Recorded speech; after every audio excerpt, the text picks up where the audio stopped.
নমস্কাৰ প্ৰিয় দৰ্শক, গণেশ দেৱতাক প্ৰণাম জনাই আপোনাৰ সন্মুখলৈ লৈ আহিছোঁ বুধৰ ৰাশি পৰিৱৰ্তনৰ ফল।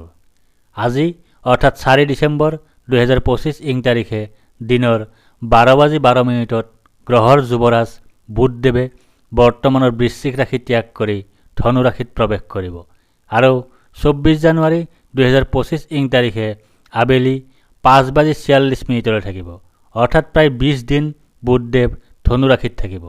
জানো আহক এই সময়ছোৱাত আপোনাৰ ৰাশিত বুধদেৱৰ গোচৰ ফল। প্ৰিয় দৰ্শক, এই ৰাশিফল নিৰ্মাণ কৰা হৈছে আপোনাৰ চন্দ্ৰ ৰাশিৰ আধাৰত। অৱশ্যে আপোনাৰ প্ৰচলিত নাম যদি ৰাশিমতে হোৱা নাই বা চন্দ্ৰ ৰাশি আপোনাৰ জ্ঞাত নহয়, তেন্তে নামৰ প্ৰথম আখৰ মতেও এই ৰাশিফল আপুনি চাব পাৰে। মেষ ৰাশি ল বুধদেৱৰ এই গোচৰ কালত যদিও আপোনাৰ কাৰ্যত বিঘিনি, আত্মীয় স্বজনৰ সৈতে কলহ, অশান্তি, স্বাস্থ্যহানি আদিৰ যোগ আছে, তথাপি গোচৰ কালৰ প্ৰথমাৰ্ধত আপোনাৰ সুখ লাভ, ধন লাভ, প্ৰচেষ্টাত সাফল্য, শত্ৰুৰ ওপৰত বিজয়, অপ্ৰত্যাশিত লাভ আদিৰ যোগো আছে। আনহাতে গোচৰ কালৰ দ্বিতীয়াৰ্ধত আপোনাৰ ধন লাভ, গাৰ্হস্থ্য জীৱনত সুখ লাভ, অপ্ৰত্যাশিত অৰ্থ লাভ আদিৰ যোগ আছে। সেইদৰে গোচৰ কালৰ তৃতীয় অৰ্ধত আপোনাৰ কাৰ্যসিদ্ধি, উদ্যম বা প্ৰচেষ্টাত সাফল্য, উচ্চ স্তৰৰ ব্যক্তিৰ সৈতে বন্ধুত্ব লাভ আদিৰ যোগ আছে। বৃষ ৰাশি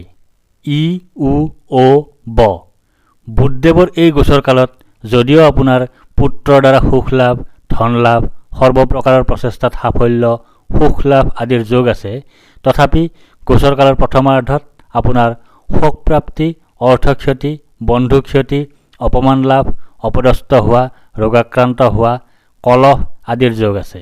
আনহাতে গোচৰ কালৰ দ্বিতীয়াৰ্ধত আপোনাৰ কলহ, হতাশা, অপমান লাভ, দুশ্চিন্তা আদিৰ যোগ আছে। সেইদৰে গোচৰ কালৰ তৃতীয়াৰ্ধত আপোনাৰ দীনতা বা দৰিদ্ৰতা, স্বাস্থ্যহানি, হতাশা, শোক, শত্ৰুৰ কাৰণে বিপদত পৰা আদিৰ যোগ আছে।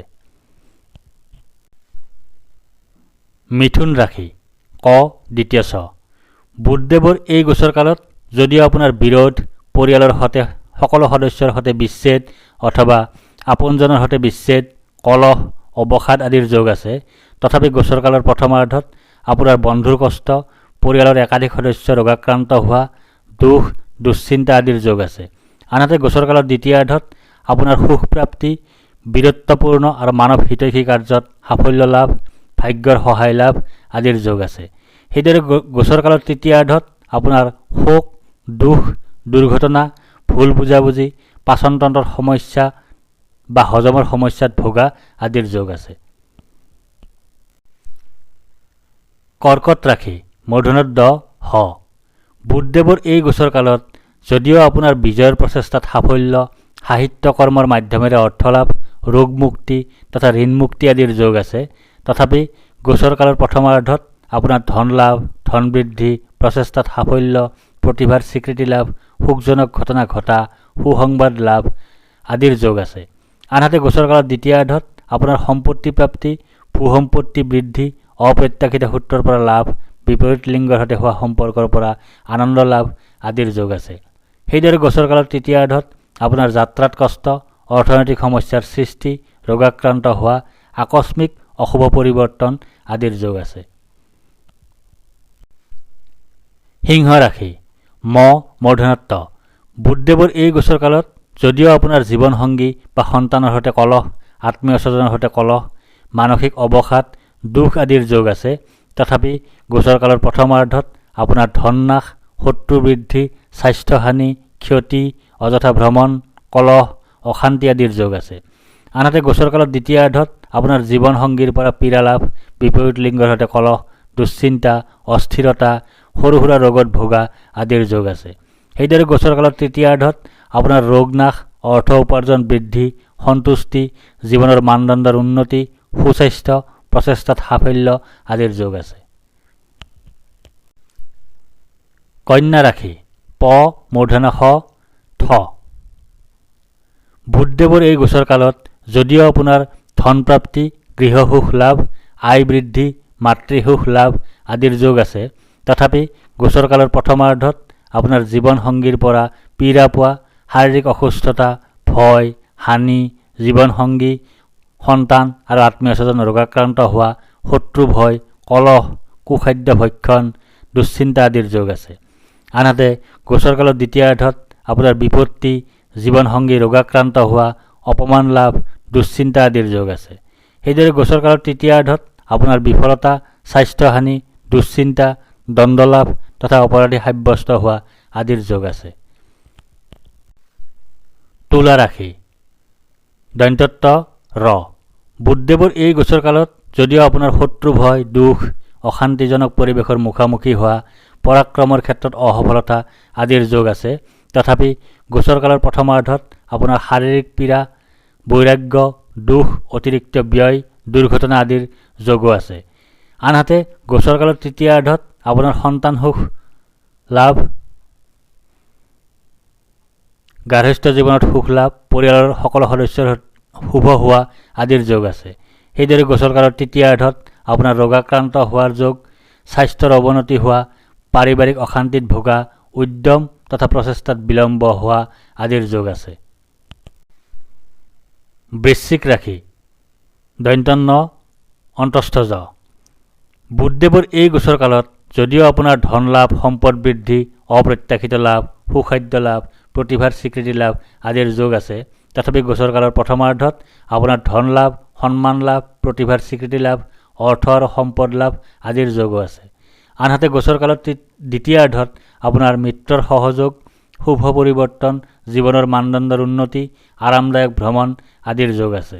সেইদৰে গোচৰকালৰ তৃতীয়াৰ্ধত আপোনাৰ ধন প্ৰাপ্তি, সুস্বাস্থ্য, অৰ্থ উপাৰ্জন বৃদ্ধি, কৰ্মত উন্নতি আদিৰ যোগ দেখা যায়। ধনু ৰাশি দন্ত্যধ্ব মূৰ্ধন্যধ্ব ফ ফ বুধদেৱৰ এই গোচৰকালত যদিও আপোনাৰ ধন হানি, পৰীক্ষাত ব্যৰ্থ হোৱা, সুখ হানি, ভ্ৰান্তি সৃষ্টি আদিৰ যোগ আছে, তথাপি গোচৰকালৰ প্ৰথমাৰ্ধত আপোনাৰ ভয়, শোক, ৰোগাক্ৰান্ত হোৱা, অপমান লাভ, অযথা ভ্ৰমণ আদিৰ যোগো আছে। আনহাতে গোচৰকালৰ দ্বিতীয়াৰ্ধত আপোনাৰ ধন বৃদ্ধি, অপ্ৰত্যাশিত লাভ, সুখ লাভ, পৰাক্ৰমৰ ক্ষেত্ৰত শুভ হোৱা আদিৰ যোগ আছে। সেইদৰে গোচৰকালৰ তৃতীয়াৰ্ধত আপোনাৰ ধন হানি, অৰ্থ উপাৰ্জন হ্ৰাস, হতাশা, চকুৰ ৰোগত ভোগা আদিৰ যোগো আছে। মকৰ ৰাশি খ বৰ্গীয়া জ বুধদেৱৰ এই গোচৰকালত যদিও আপোনাৰ পৰাজয়, কলহ, ৰোগত আক্ৰান্ত হোৱা, দুশ্চিন্তা, অপমানিত হোৱা আদিৰ যোগ আছে, তথাপি গোচৰকালৰ প্ৰথমাৰ্ধত আপোনাৰ পাপ কৰ্ম কৰা, অধৰ্ম কৰা, আয় হ্ৰাস, ক্ষতি, ভুল বুজাবুজি আদিৰ যোগো আছে। আনহাতে গোচৰকালৰ দ্বিতীয়াৰ্ধত আপোনাৰ ধন আগমন, পাৰিবাৰিক জীৱনত সুখ লাভ, লাভ, ধন বৃদ্ধি, সন্তান লাভ আদিৰ যোগ আছে। সেইদৰে গোচৰকালৰ তৃতীয়াৰ্ধত আপোনাৰ ক্ৰোধ বৃদ্ধি, ৰোগাক্ৰান্ত হোৱা, শোক, সৰ্ব অৱনতি, অশুভ পৰিৱৰ্তন আদিৰ যোগো আছে। কুম্ভ ৰাশি গ তালব্য হ দন্ত্য হ বুধদেৱৰ এই গোচৰকালত যদিও আপোনাৰ ধন বৃদ্ধি, লাভ, ব্যৱসায়ত লাভ, অপ্ৰত্যাশিত সৌভাগ্য লাভ, পাৰিবাৰিক জীৱনত সুখ লাভ আদিৰ যোগ আছে, তথাপি গোচৰকালৰ প্ৰথমাৰ্ধত আপোনাৰ পীড়া ভয়, ধন হানি, দেৱলীয়া অৱস্থাৰ সৃষ্টি হোৱা, জনবহুল ঠাইত অপমানিত বা অপদস্থ হোৱা, কোনো নিকটাত্মীয়ৰ মৃত্যু, অশান্তি আদিৰ যোগো আছে। আনহাতে গোচৰকালৰ দ্বিতীয়াৰ্ধত আপোনাৰ সৰ্বভোগ প্ৰাপ্তি, সুনিদ্ৰা, সুখাদ্য লাভ, আৰাম লাভ আদিৰ যোগ আছে। সেইদৰে গোচৰকালৰ তৃতীয়াৰ্ধত আপোনাৰ ধন হানি, জ্বৰ, দুশ্চিন্তা, হতাশা, অযথা ভ্ৰমণ আদিৰ যোগো আছে।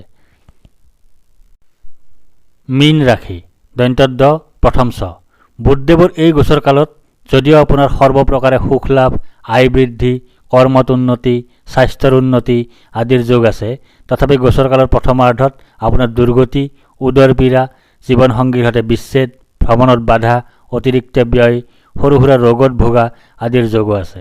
আনহাতে গোচৰকালৰ দ্বিতীয়াৰ্ধত আপোনাৰ আৰ্থিক প্ৰাপ্তি, বস্ত্ৰ তথা আভূষণ লাভ, সুগন্ধময় তথা বিলাসবহুল দ্ৰব্যৰে পৰিপূৰ্ণ পৰিৱেশত জীৱন যাপন আদিৰ যোগো আছে।